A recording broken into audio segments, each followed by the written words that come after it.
আধার রাতে জীবন খেয়াই উঠরে নবীন দল। কোরআন নামের বইটা ধরো, হাদিস নামের পাল। আধার রাতে জীবন খেয়ায় ও মাঝি তোর ধরতে হবে শক্ত করে হাল, নইলে সাগর পারে খেয়া যাইবে রসাতল।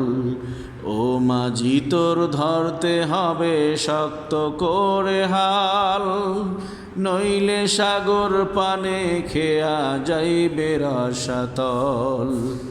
ওরে বাধা মামা সকল মাথায়, হুঙ্কার সার তুই কাফেলায় উঠরে সেনা দল। কোরআন নামের বইটা ধরো, হাদিস নামের পাল। আধার রাতে জীবন খেয়া